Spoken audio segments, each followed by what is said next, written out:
방금 영상에서 보았듯이 우리 모두는 부모님의 사랑을 받고 자랐습니다. 치사랑은 손 아랫사람이 손 윗사람을 사랑하는 것을 뜻합니다.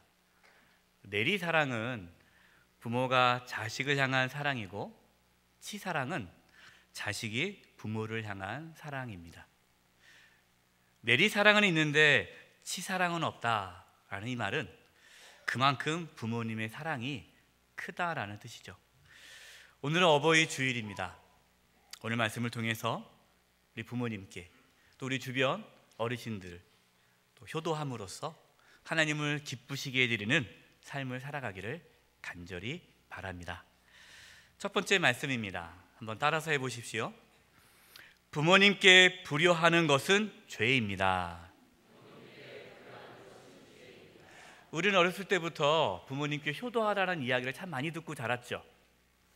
그러나 부모님께 효도하지 않는 것이 죄라는 사실을 잘 모릅니다.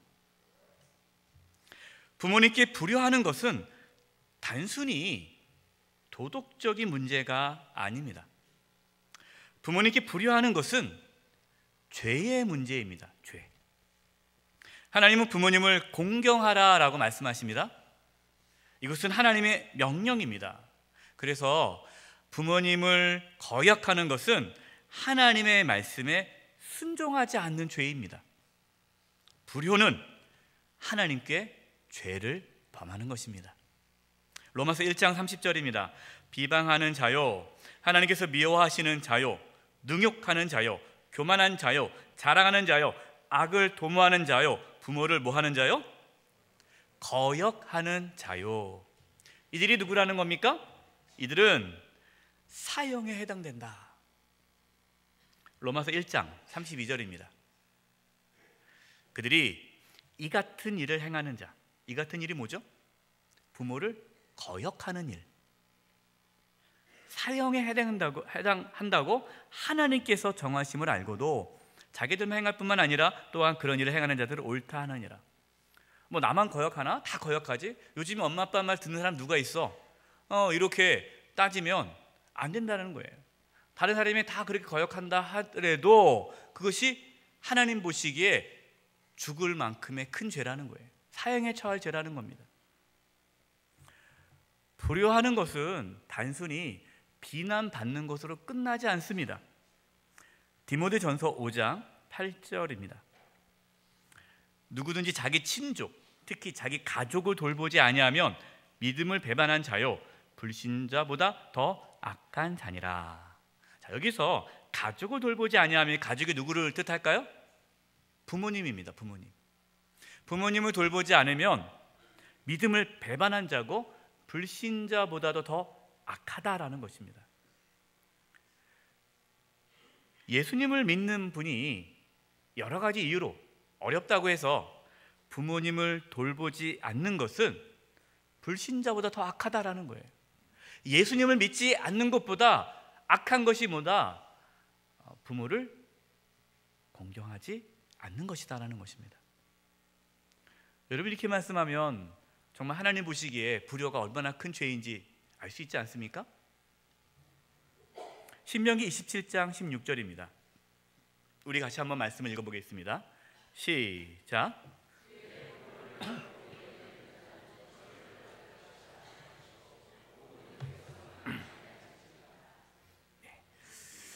제가 이렇게 말씀을 하면요, 여러분들은 아멘 한번 해보십시오. 그의 부모를 경홀히 여기는 자는 저주를 받을 것입니다. 네, 아멘. 여기서 경홀이라는 말은 함부로 대한다는 거죠. 부모를 함부로 대하는 것, 저주를 받는다는 겁니다. 하나님께서 심판하신다는 것이죠. 하나님은 분명하게 부모님께 불효하는 것은 죄다라는 사실을 우리에게 말씀하십니다. 그냥 넘어가 주겠다는 것도 아니에요. 도덕적인 문제가 아니라 이건 심각한 죄다라고 말씀하시는 거죠. 그러나 이스라엘 백성들은 부모님을 업신여겼습니다. 그래서 그들은 하나님의 심판을 받고 멸망당했습니다. 에스겔 22장 7절 말씀입니다. 그들이 내 가운데서 부모를 업신여겼으며 내 가운데서 나그네를 학대하였으며 내 가운데서 고아와 과부를 해하였도다. 하나님께서 이제 에스겔 선지자를 통해서 왜 예루살렘 성이 무너졌는지, 왜 유다 백성들이 바벨론 포로로 끌려가게 되었는지 그 이유를 말씀하십니다.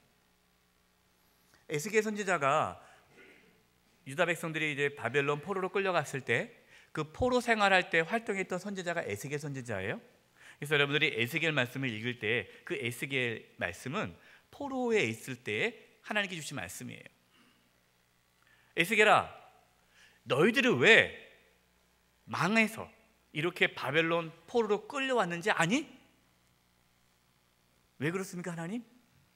너희들 중에 부모를 거역하는 자들이 있었기 때문이다 라고 말씀하시는 겁니다.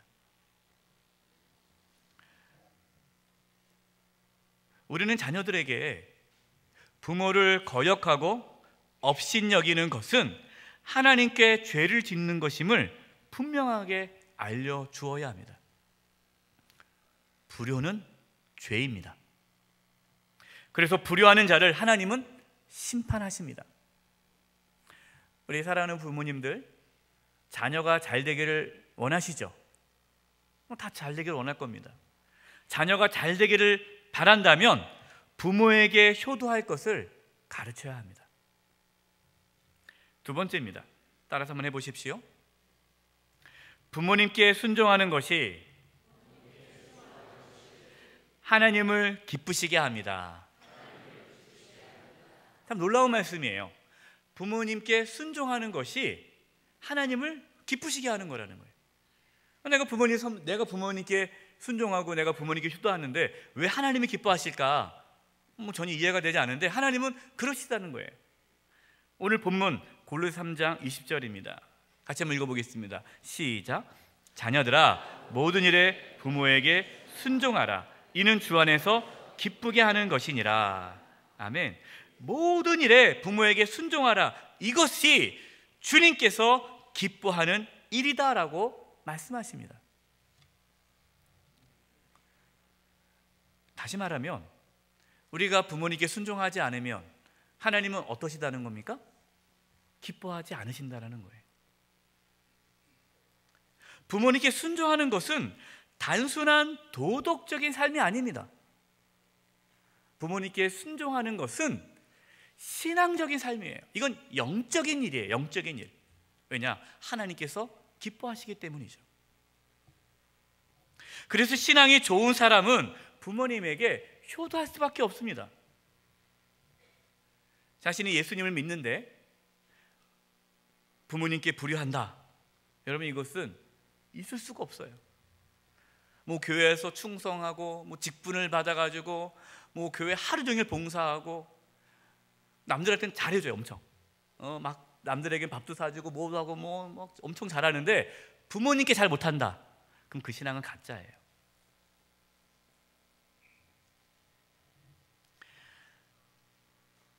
우리 교회 설립 목사님이신 김종수 목사님께서는 늘 어머님의 사랑에 대해서 말씀해 주셨습니다.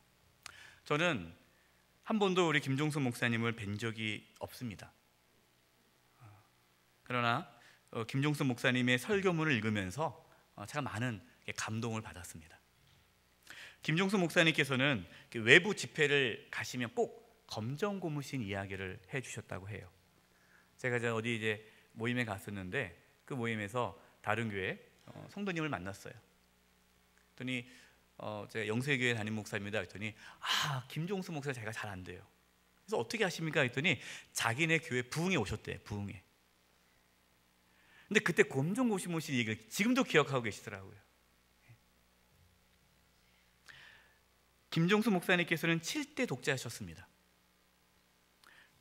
김종수 목사님의 아버님이신 김영구 목사님께서 김종수 목사님께서 10살 때 갑자기 돌아가셨죠. 그래서 어머니께서 힘들게 김종수 목사님을 키우셨습니다. 어머니께서는 경제적으로 어렵지만 그 당시에 다 집신 식구 살 때고 워낙 어려웠는데 그 아들 김중수 목사님이 이제 걸어서 학교를 가야 돼요. 그 거리가 학교 거리가 한 4km, 십리였다고 합니다. 십리. 그러니까 십리를 매일 왔다 갔다 해야 돼요. 학교 길을. 그러니까 발이 아플까봐 그 어려운 살림에 어머니께서 지구표 검정 고무신을 사주셨답니다. 그것도 강조하더라고요. 지구표. 이게 명품이었나 봐요. 그 당시 고무신 중에 지구표 검정 고무신을 이렇게 사셔서 그걸 신고 다녔는데 날씨가 추우면 그 고무신을 명주 포대기에 싸가지고 따끈한 아랫목에 이렇게 놓으셨대요. 밤새. 그리고 이제 학교 갈 때 이제 그걸 이제 꺼내가지고 또 바로 내놓으면 또 식을까봐 어머니의 품속에 이렇게 안고 있는 거죠. 아들아 빨리 나와라. 그 나오면은 바로 그 신을 이제 신겨주는 거예요. 그럼 이제 그 신을 신고 학교 가는 거예요. 그러니까 김종수 목사님 어릴 때부터 그 어머니의 사랑을 받고 자라셨어요. 어머니께서는 식모살이 하면서 힘들게 또 과수원을 하면서 김종수 목사님을 대학까지 보내주셨습니다. 그렇게 어머니의 사랑을 받았는데 김종수 목사님께서 효도하셨을까요? 아니죠. 대학에 들어가서 공부를 하니까, 이제 철학 공부를 하니까, 대학에 가서 이제 공부를 하다 보니까 이런 생각이 드는 거예요. 아, 하나님은 죽었다. 십자가의 기독교는 노예의 종교다, 패배의 종교다 하면서 신앙을 버리셨어요. 교회를 안 다니셨어요. 예수님을 부인할 뿐만 아니라 그 어머니의 사랑도 저버렸습니다. 목사님께서는 술로 방탕한 생활을 했습니다. 그때 어머니께서는 밤새도록 호롱불을 밝혀놓고 기도하셨어요. 하루는 아드님께서 이제 술 취해가지고 친구들 데리고 온 거예요. 아, 가자 해서 집에 와가지고 어머니 보고 술상 내놓으라고. 그래서 어머니께서 목사님이 사모님이잖아요. 그러니까 어떻게 술을 사러 갑니까? 그러니까 술병을 이렇게 행주치마에 감춰가지고 술 받으러 가셨다는 거예요. 네가 자식이냐 웬수지 이렇게 한마디도 안 하시고 아무 말씀도 안 하시고 기도하면서 그를 술을 받았는데 15년 동안 술상을 차렸대요. 15년 만에 김종수 목사님께서 그 어머니의 눈물의 기도로 다시 예수님을 믿게 되었고 신학을 하게 되었습니다. 신학을 마치고 집에 들어오셨을 때 어머니께서는 급성 위암으로 6개월밖에 살 수 없다라는 판명을 받게 됩니다. 목사님은 너무나 마음이 아프죠. 그래서 어머니께 이제 울부짖으며 이렇게 얘기합니다. 어머니, 제가 잘못했습니다. 저를 용서해 주세요. 그때 어머니께서 이렇게 말씀했습니다. 그런 소리 하지 마라. 내가 다 몰라서 그렇지 뭐. 알면 그랬겠니? 만약에 목사님께서 어머니의 사랑, 하나님의 사랑을 알았더라면 그동안 그렇게 어머니에게 불효하지 않았을 것입니다. 부모님께 효도하는 것이 왜 하나님을 기쁘게 하는 것일까요? 부모님을 사랑하고 공경하는 자만이 하나님을 사랑하고 공경할 수 있기 때문입니다. 부모님께 불효하는 자는 절대로 하나님을 섬길 수가 없습니다. 김종수 목사님께서는 그 어머니의 사랑을 통해서 하나님의 사랑을 깊이 깨달았습니다. 어머니께서 극심한 고통 가운데 이제 말기 위암이니까 마지막에 너무나 고통스러웠다는 거예요. 그렇게 고통 가운데 힘들어하실 때에 김종수 목사님께서 자기 때문에 어머니께서 이러한 고통을 당한다 생각을 했어요. 그래서 어머니, 저 때문에 어머니가 이렇게 고통당하시네요 라고 이렇게 안타까우면 어머니께 얘기할 때 어머니께서 이렇게 말씀했습니다. 아니다. 다 이 어미의 허물 때문이다. 다 내 탓이다. 나 때문이다. 어머니께서 마지막 떠나시는 그 모습, 유언으로 김종수 목사님이 하셨던 그 말씀들이 만들어져서 나온 것이 우리가 잘 아는 사랑의 천국 방언입니다. 하나님의 사랑을 깨닫는 자는 부모님의 사랑도 깨닫습니다. 하나님께 순종하는 자는 부모님께도 순종합니다. 그래서 하나님께서는 부모를 공경하는 자를 기뻐하시고 바로 그 자에게 복을 내려 주십니다. 신명기 5장 16절입니다. 너는 내 하나님 여호와께서 명령한 대로 내 부모를 공경하라. 그리하면 내 하나님 여호와가 내게 준 땅에서 내 생명이 길고 복을 누리리라. 아멘. 부모님께 순종하시고 공경하심으로 우리 주변의 어르신들을 또 잘 섬기심으로 하나님을 기쁘시게 할 수 있기를 간절히 바랍니다. 마지막 세 번째입니다. 따라서 한번 해보겠습니다. 부모님께 효도하는 것을 하나님께서 받으십니다. 디모데전서 5장 4절입니다. 만일 어떤 과부에게 자녀나 손자들이 있거든 그들로 먼저 자기 집에서 효를 행하여 부모에게 보답하기를 배우게 하라. 이것이 하나님 앞에 뭐 한다고요? 받으실 만한 것이니라. 아멘. 당시 초대교회 때 과부들이 많았습니다.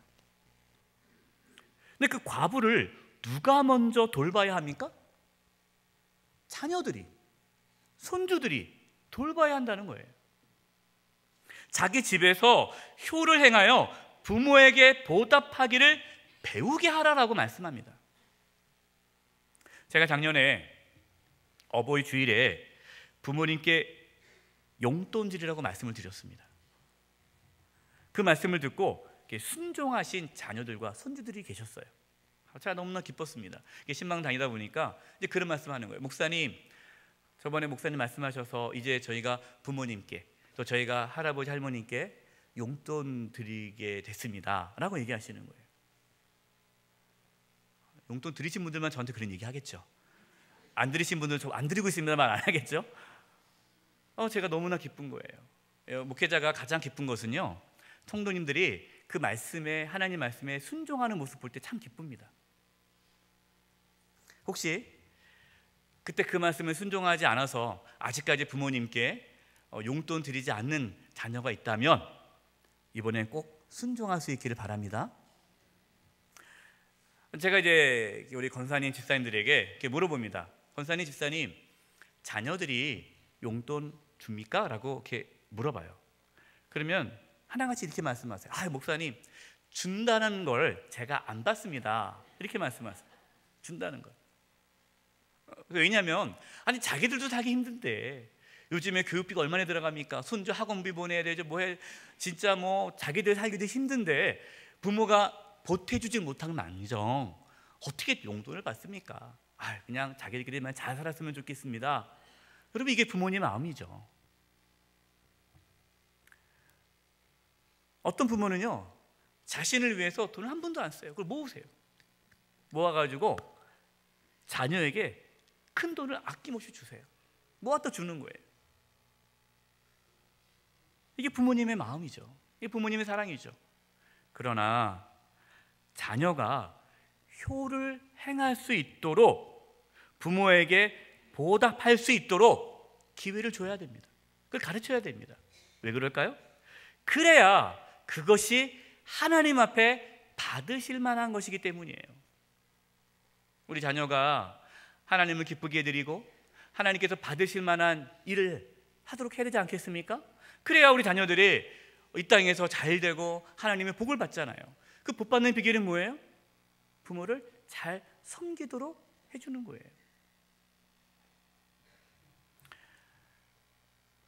근데 요즘 부모와 자녀의 관계가 예전 같지 않아서 참 마음이 아픕니다. 옛날 부모님들, 그러니까 지금 우리 60대 이상, 그렇다고 50대는 아니라고 말을 못하고 우리 교인들은 다 훌륭하시고요. 그래도 제가 보기에는 60대 이상 되신 부모님들은 정말 자식들을 위해서 모든 것을 희생하신 분들이십니다. 자신의 생명까지도 내어주면서까지 자식을 사랑하는 분들이세요. 그런데 요즘 부모님들 중에는 자식을 그만큼 사랑하는 부모가 별로 없는 것 같아요. 결혼한 부부들이 아이를 낳지 않으려고 합니다. 나이를. 결혼했는데 애를 안 낳아요. 그래서 왜 안 낳냐 그러면은 희생하기 싫다는 거예요. 자식 없이 편하게 살고 싶다는 거죠. 그래도 그건 좀 나아요. 왜냐? 책임감이 있잖아요. 책임감이 있는 거예요. 안 낳는 건. 근데 어떤 부모는 자식을 낳고 버립니다. 자식을 낳고 함부로 대합니다. 자식이 자기 소유물인 양 때리고 학대하고 술 먹고 막 폭행을 해요. 자식을 짐으로 여기고 돌보지 않습니다. 제가 이렇게 요즘 이제 초등학교, 중고등학교, 초중고 학생들을 이제 확인해 보니까요, 많은 초중고 우리 학생들이 부모님으로부터 학대를 받더라고요. 그러니까 부모님의 사랑을 받지 못하고 자란 아이들이 커서 결혼해서 또 그렇게 아이를 학대하는 거예요. 여러분, 이게 얼마나 안타까운 일입니까? 부모는 하나님의 사랑을 보여주는 통로입니다. 부모가 자식을 위해 온전히 희생하고 사랑할 때 자녀는 하나님의 사랑을 깨닫게 되는 거예요. 우리 김종수 목사님이 어떻게 그 하나님의 사랑을 깊이 경험했어요? 그 어머니의 사랑을 통해서 하나님의 사랑을 깊이 경험하게 된 거죠.